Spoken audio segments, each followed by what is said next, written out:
Dr. Amanda with Straightsmile Solutions, straightsmilesolutions.com, and let's talk about Invisalign Virtual. I'm a big fan of anything virtual for virtual aligner check-ins, but let's talk about the pros and cons specifically of Invisalign Virtual. I've been using it a lot lately with a lot of my doctors.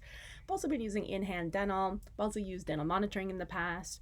So I have a lot of videos on all these different things, and now with Invisalign Virtual, you have to have the Invisalign Practice app on either a phone or an iPad in your practice, and the patient has to have the Invisalign Patient app on their phone.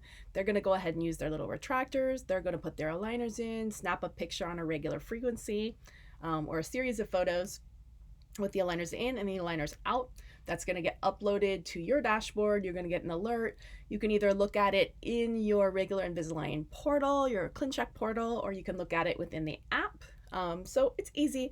The thing I don't love about it is there's not a lot of good compliance questions for the patients to give feedback and to ask them what's going on, and great ways that, like when you're in the actual office, there's a lot of questions you're going to ask normally at an aligner check-in. The other thing that I think it's greatly missing is that one thing I like about in-hand dentals is that they have you try on the previous aligner, so let's say you're finishing up aligner 5 and you're moving on to aligner 6. So you're going to try on the previous aligner 5, take a set of photos.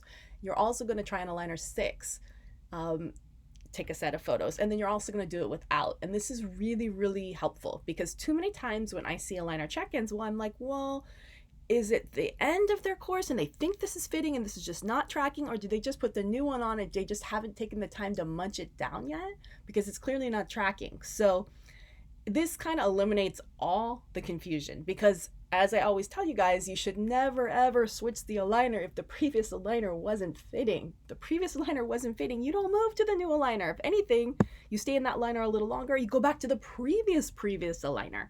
So that's why I like in-hand dental a million times better than Invisalign Virtual. And not to mention also, I don't only use Invisalign. I mean, there's times I'm going to use ClearCorrect. There's times I'm going to use my white label company, Global, and I can use any. I might want to use virtual check-ins for braces, check on elastic wear.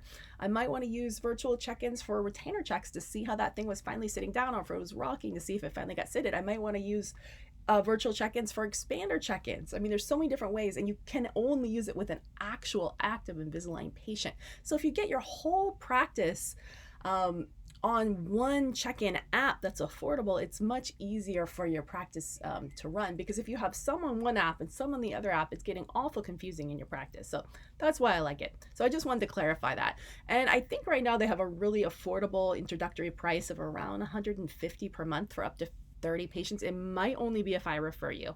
So happy to refer anyone. If you want an intro to in-hand dental, go ahead and send me an email or contact me through my website, info@straightsmilesolutions.com. All right, thanks so much.